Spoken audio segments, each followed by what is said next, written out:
Alhaji Oriyomi Hamzat sọ nǹkan kan recently ṣe rí ọ̀rọ̀ tí Alhaji Oriyomi Hamzat sọ yẹn ìwọ tí ò bá ti ṣẹlẹ̀ sí ọ̀rọ̀ yẹn ò lè yí ẹ ọ̀rọ̀ yẹn ṣẹlẹ̀ sí mi ó jẹ́ kí n mọ graffiti ọ̀rọ̀ tí Alhaji Oriyomi Hamzat sọ ó jẹ́ kó yé mi kí Alhaji Hamzat sọ Alhaji Oriyomi Hamzat sọ pé sorry to mention your name sir because tí n bá fún yín nínú gíjẹ àwọn èèyàn ní mọ ẹni tó sọ̀rọ̀ yẹn so ẹ má bínú Alhaji Oriyomi.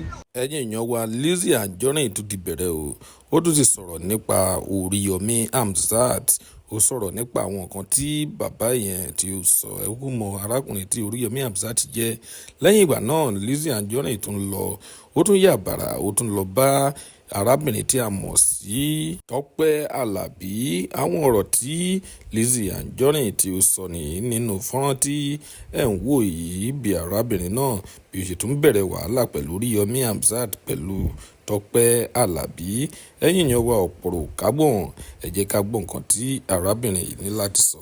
ẹ má bínú wọn kú Alhaji Oriyomi sọ pé nǹkan kan yára pààyàn jù Alhaji Oriyomi sọ pé nǹkan yẹn yára pààyàn jù kí nǹkan ọmọkùnrin èèyàn má le ó yára pààyàn jù poison lọ ó yára pààyàn jù ìbọn lọ nǹkan yẹn yára pààyàn jù gbogbo nǹkan lọ láyé ta ló rántí statement yẹn látẹnu Alhaji Oriyomi Hamzat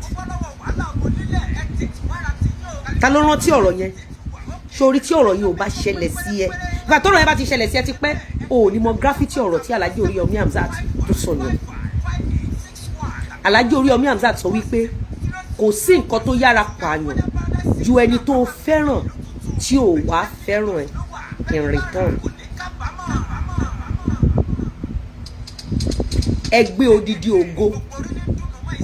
odidi ògo AJ is one of ògo àgbáyé president ilẹ̀ Nàìjíríà ṣúọ̀ fún AJ governor ṣúọ̀ fún AJ tá bá ń sọ̀rọ̀ àwọn Dangote a máa sọ̀rọ̀ AJ is blessed ọmọ kékeré ni AJ tí AJ ò tí ì máa rí ta ló fún yín ní liver kí lẹ gbọ́kànlé ọmọ mi pè mí ní last year mọ́mì àwọn fẹ́ wá bá yín ṣọ́gun mo ní ń bo ilé koko ń tagbẹ́ dúró síbi tẹ́ wà kọ́dọ̀ ọjọ́ tí mo ń sọ mo ní Àríkẹ́ lọ bá mi ra bandage wá mo wá wé bandage mọ́wọ́ mo wé bandage mọ́ apá mo wá fa bólíkì sójú mo wá ṣe fídíò kan ní mọ́mì kí ló ṣe yín dáa ọ̀kọ̀ọ̀kan ló ṣe mí má wálé o má wálé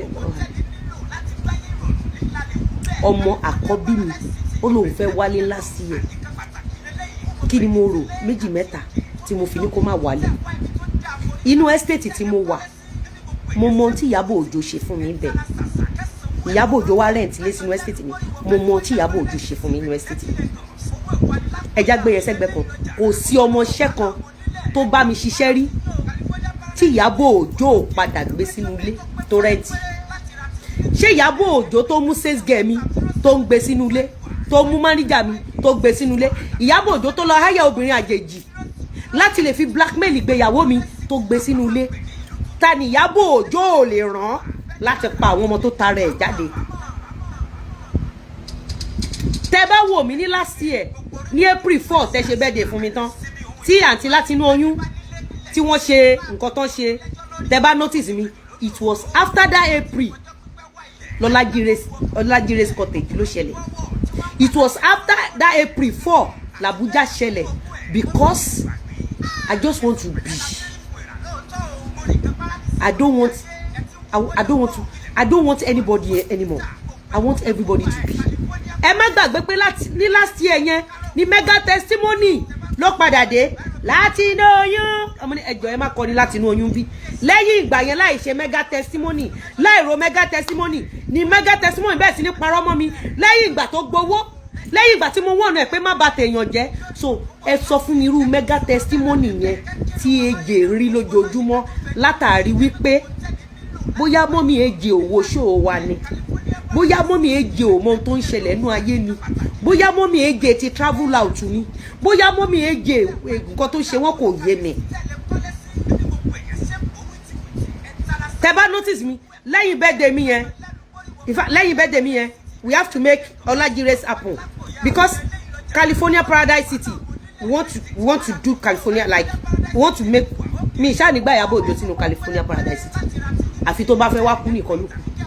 Kí ló fẹ́ wá ṣe nínú estate mi? Kí ló fẹ́ wá ṣe nínú estate mi? Ẹ gbọ́ mi, kí ló fẹ́ wá ṣe nínú estate mi? Ẹ̀yin ò notice wípé mi ò ṣe party rí nínú ilé, mi ò ṣe housewarming rí. Ẹ lè rí mi kí n parí building kan kí n ṣe housewarming.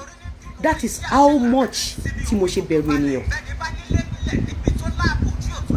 That is how much. Ṣẹ́rí mo wá bẹ̀rù yẹn títí bí mo láti ilẹ̀ mi tí gbogbo yín mọ̀ mí. Tẹ́ ṣe mọ̀ mí as a filmmaker. A lot of you know me as entrepreneur. Látijọ́ tẹ́ ti mọ̀ mí. Ẹ fún mi níbi tẹ́ ti rí Lizzy Anjorin pẹ̀lú ọ̀rẹ́. Ẹ fún mi níbi tẹ́ ti rí Lizzy Anjorin ní party. Ẹ fún mi ní Lizzy Anjorin níbi tẹ́ ti bá níbi ìwà ìtọ́. Kí ló mú Ìyábọ̀ Òjó tó fi wá bọ́ sórí social media tó fi employ àwọn èèyàn pé àfi kí gbogbo ọmọ òun kú? Ó simple. Ó simple. Ẹni tó bá rí di Ìyábọ̀ Alice Òjó, ẹni tó bá rí di bí Ìyábọ̀ Òjó, ẹ rí pé Ìyábọ̀ Òjó ti ya wèrè. Ìyábọ̀ Òjó ó ti kú. Wọ́n ti sin Ìyábọ̀ Òjó. The only thing tó jẹ́ kí Ìyábọ̀ Òjó ya wèrè ni pé ó ti try gbogbo possible best ẹ̀ láti pa ara ẹ̀ láì ṣe mi. Ó ti lémi. Ìyábọ̀ Òjó rí pé òun ò rí mi mú. Báwo ni Ìyábọ̀ Òjó ṣe rí mi mú? Mi ò kí ń kó ọ̀rẹ́. Gbogbo àwọn sales girl mi, gbogbo àwọn manager mi tí Ìyábọ̀ Òjó padà gbà sílé ẹ̀, kò sí kankan nínú wọn tó rí receipt mi mú sílẹ̀. Ẹ ṣe yẹn léní, wọn ò mọ ẹbí mi, wọn ò mọ ará mi, wọn ò mọ ojúlùmọ̀ mi. They knew nothing about me. Ó tún yá Ìyábọ̀ Òjó fẹ́ kí n gbé family mi síta. Wọ́n ní àmọ̀ yẹ́ àmọ̀ bàbá ẹ̀ àmọ̀ ẹbí ẹ̀. That was a trap. Torí pé wọ́n fẹ́ mọ àwọn tó mú ẹ̀.